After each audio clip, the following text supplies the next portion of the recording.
प्यारे बच्चों, आज हम हिंदी साहित्य के महान संत, समाज सुधारक और कवि श्री कबीरदास जी का अध्ययन करने जा रहे हैं। कबीरदास का अध्ययन करने से पहले हम दो बिंदुओं को अलग से स्पष्ट करने का प्रयास करेंगे, जिससे कि हिंदी साहित्य में एक आता है आपका हमेशा सन और संवत का एक कन्फ्यूजन हमेशा रहता है। सन और संवत,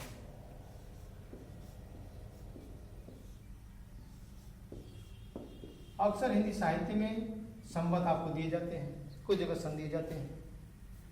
तो ये कन्फ्यूजन आपका मैं हमेशा के लिए दूर कर दे रहा हूं।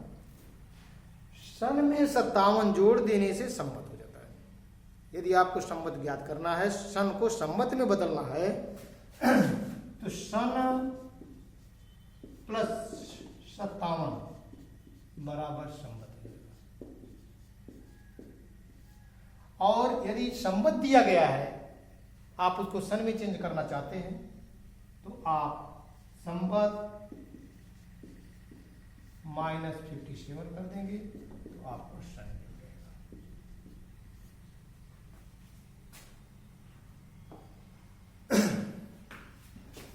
अब आप कबीरदास के विषय में जानने के पहले थोड़ा सा प्रकाश हम लोग डाल लें। मध्यकाल, तो ऐसे सामान्यतया विभाजन की एक सामान्य प्रक्रिया प्रचलित होती है, आदि, मध्य और अंत। तो हिंदी साहित्य के इतिहास में 7वीं शताब्दी से के करीब हिंदी का प्रादुर्भाव होता है, और तब से और आज तक के काल विभाजन को लेकर के हम 3 भागों में मोटे तौर पर इसको बांट देते हैं, आदि, मध्य और अंत। आदि, मध्य और अंत। आदि माने प्रारंभिक समय, मध्य माने बीच का समय, और अंत जो होता है समय में वो हमारे करीब होता है, इसलिए इसको हम आधुनिक काल कहते हैं। आधुनिक काल इसको कहते हैं। अब मध्य जो होता है यहां पर हिंदी साहित्य के इतिहास में, मध्य काल को 2 भागों में बांट दिया गया। एक हो गया पूर्व मध्यकाल, दूसरा हो गया उत्तर मध्यकाल।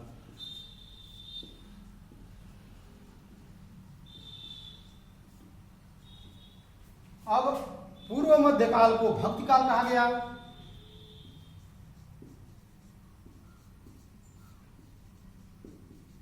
भक्ति काल की संज्ञा दी गई इसको, और इसको रीति काल कहा गया।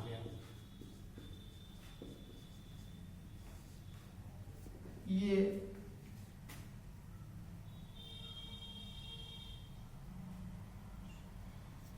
संवत 1375 से 1700 तक।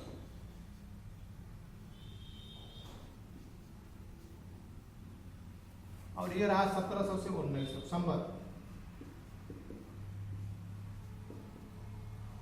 1700 से 1900 तक। अब 1900 के बाद आधुनिक काल चलता है। अब हम पूर्व मध्यकाल माने भक्ति काल पर थोड़ा सा प्रकाश डालेंगे। इसको 2 भागों में बांटा गया। एक निर्गुण और दूसरा सगुण। निर्गुण को भी 2 भागों में बांटा गया, ज्ञान मार्गी या ज्ञानाश्रयी शाखा,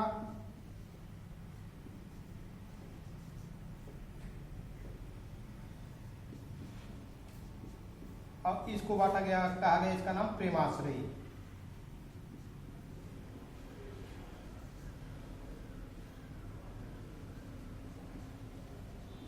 प्रेमाश्रयी शाखा। सगुण को 2 भागों में बांटा गया, एक राम भक्ति शाखा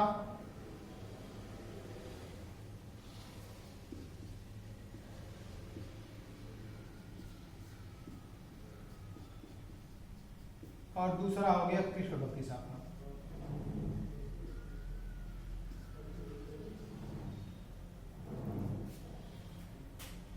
अब ज्ञानाश्रयी शाखा के प्रतिनिधि कवि कबीरदास थे। प्रेमाश्रयी में मलिक मोहम्मद जायसी हैं, मलिक मोहम्मद जायसी हैं। राम भक्त शाखा के प्रतिनिधि कवि गोस्वामी तुलसीदास जी हैं।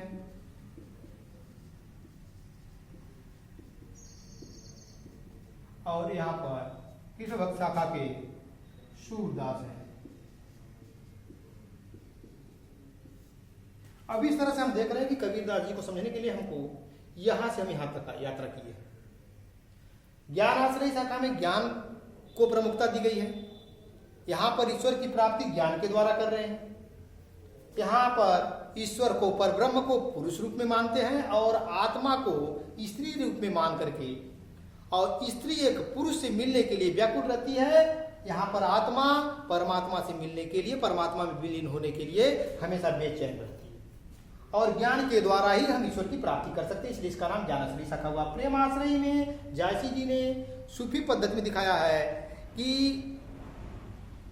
प्रेम के द्वारा हम ईश्वर की प्राप्ति कर सकते हैं। यहाँ पर प्रेमाश्रयी में परब्रह्म को स्त्री रूप में लिया गया है। पद्मिनी नायिका जो थी, पद्मावती पद्मिनी नायिका है, वह ईश्वर रूप में परब्रह्म का रूप है, और रतन सेन जीवात्मा के रूप में है। और रतन सेन परमात्मा रूपी पद्मावती को प्राप्त करने के लिए प्रयास करते हैं। राम भक्त शाखा में राम को परब्रह्म माना गया है और कृष्ण भक्त शाखा में कृष्ण को परब्रह्म माना गया है।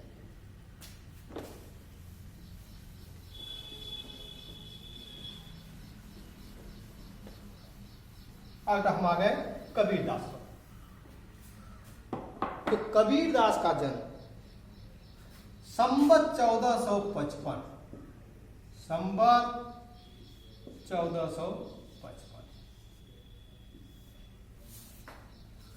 इनके जन्म के बारे में एक दोहा प्रसिद्ध है कि संवत 1455 साल गए, चंद्रवार एक ठाठ है, जेठ सुदी बरसायत को पूर्णमासी प्रकट भय। तो कबीरदास का जन्म संवत 1455 में वाराणसी के पास लहरतारा नामक तालाब के पास हुआ था। किंवदंती है कि इनका जन्म एक विधवा ब्राह्मणी के गर्भ से हुआ था। लोग लाज से बचने के लिए उस विधवा ब्राह्मणी ने इनको लहरतारा नामक तालाब के पास छोड़ दिया था। उसी तालाब के पास से नीरू और नीमा नामक जुलाहा गुजर रहे थे, जो कि संतानहीन थे। उन लोगों ने कबीरदास को उठा लिया और इनका पालन पोषण अपने पास किया।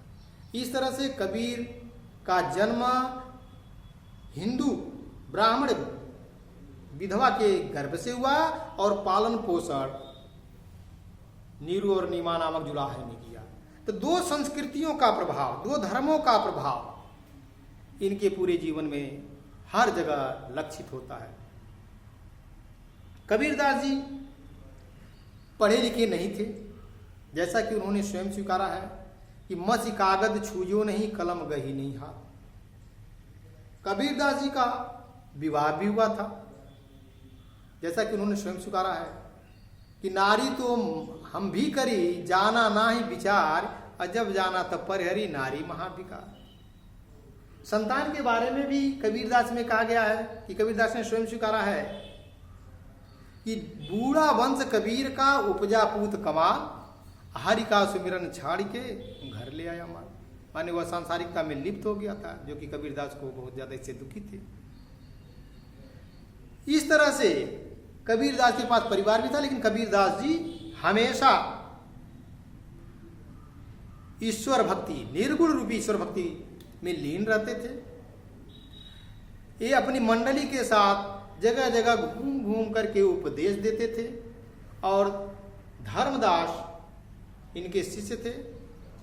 इनके उपदेश को वे लिपिबद्ध कर देते थे और इनकी रचना बीजक नाम से प्रसिद्ध है, जिसके 3 भाग हैं, साखी, शबद, रामायण।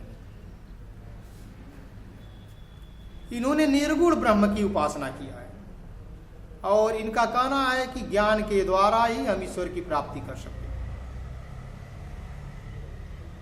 इनके राम तुलसी के राम से भिन्न हैं, क्योंकि इन्होंने अपनी कविताओं में सीधे बता दिया है कि दशरथ सुत तिहु लोक बखाना, राम नाम का मर्म है आना। मर्म माने अर्थ, आना माने दूसरा है। ये करे कि राम का मतलब जो सबके अंदर रमण करे, जाको मुख माथा नहीं नाही रूप को रूप, पूप वास से पात्रा ऐसा तत्व अनूप। कबीरदास जी की अपनी भक्ति पर पूर्ण आस्था थी, पूरा विश्वास था। जैसा कि प्रचलित है कि काशी में कोई यदि व्यक्ति मरता है तो उसको मोक्ष मिल जाता है, तो कबीरदास का ऐसा विश्वास था कि जब सबको मोक्ष काशी में मरने से ही मिल जाता है, तो काशी में मैं मरूं और मुझे भी मोक्ष मिल जाए, तो मैंने जो इतनी भक्ति किया है, इतना साधना किया है, उसका क्या मतलब रह जाएगा। इसलिए उस अटूट अगाध विश्वास के कारण कबीरदास कहते हैं कि मैं काशी में प्राण नहीं तजूंगा। तो उन्होंने कहा कि जो काशी तन तजय शरीरा राम कौन नहीं हो रहा, फिर इसमें राम का कौन सा नहीं हो रहा जो मैंने आज तक भक्ति किया है, जो मेरी साधना हुई, उसका क्या मतलब रह गया अगर मेरे को काशी में मरने से ही अब मुझे मुक्ति मिल जाए। ये कह करके अपने दृढ़ आस्था और विश्वास के साथ कबीरदास जी मगहर की ओर जाते हैं। और उसके बारे में एक कविता प्रसिद्ध है कि संबत 1575 कियो मगहर को गौन, माघ सुदी एकादशी मिल्यो पौन में पौन। पौन माने आत्मा, पौन माने ब्रह्म, आत्मा ब्रह्म में लीन हो गई, ब्रह्म में। किंवदंती है कि after the death of Kabirdas, Kabirdas की मृत्यु के बाद हिंदू और मुस्लिम दोनों लोग अपने तरीके से रीति रिवाज करने पर लड़ बैठे, हड्डी को गए थे। हिंदू कहते थे कि हम लोग अपने अनुसार करेंगे, मुसलमान कहते थे हम अपने अनुसार करेंगे। तो किंवदंती है, ऐसी मान्यता है कि जब कबीरदास के डेड बॉडी के ऊपर से जब चद्दर उठाया गया तो वहां केवल फूल मिले और उस फूल को 2 हिस्सा कर लिया गया। एक हिस्सा मुस्लिम ले गए, एक हिस्सा हिंदू ले गए और अपने अनुसार इन लोगों ने। इनकी भाषा सुदुक्कड़ी है, भाषा में किसी एक का प्रभाव ज्यादा नहीं है। जहां जाते थे वहां के देशज शब्दों को, वहां के लोक प्रचलित शब्दों को अपने उपदेशों में मिला लेते थे। ये हिंदू और मुस्लिम दोनों में व्याप्त बुराइयों से काफी नाराज रहते थे। जो वायाडंबर था, जिसने धर्म पर एक पर्दा डाल दिया था, उस पर कबीरदास अपने उपदेश में हमेशा आघात करते थे और हिंदू मुस्लिम एकता के लिए हमेशा प्रयास करते थे। इनका सीधा सीधा कहना था कि पाथर पूजन हरि मिले तो मैं पूजूं पहाड़। अगर पत्थर पूजने से भगवान मिलते हों तो मैं पहाड़ की पूजा कर दूंगा। घर की चाकी को न पूजे जाका पीसा खाए। मुसलमान को भी ये कहते थे कि काकर पाथर जोड़ के मस्जिद लई बनाए, अताचड़ मुल्ला बाग दे, क्या बहरा हुआ खुदा है। कि क्या खुदा ईश्वर जो है क्या बहरा हुआ है। जब हमारी आत्मा में वास करता है तो मेरी हर आवाज को सुनता है। तो हमें माइक से लेकर के, लाउडर से लेकर के हमें ईश्वर को बुलाने की जरूरत नहीं है। तो हमारे हिंदू और मुस्लिम दोनों धर्मों में व्याप्त तमाम बुराइयों की ओर इन्होंने प्रकाश डाला है। इसीलिए बहुत से लोग कबीरदास को समाज सुधारक की श्रेणी में रखते हैं। कुछ लोग इनको संत मानते हैं और बाकी लोग इनको कवि मानते हैं। कवि के रूप में आप लोगों ने यहाँ देख ही लिया कि मध्यकाल में ज्ञानाश्रयी शाखा के प्रतिनिधि कवि हैं कबीरदास जी। और ज्ञानाश्रयी शाखा की प्रत्येक विशेषताएं कबीरदास की रचनाओं में मिलती हैं। आशा है कि आप लोगों को कबीरदास के बारे में कुछ अच्छी जानकारी मिल गई होगी। धन्यवाद।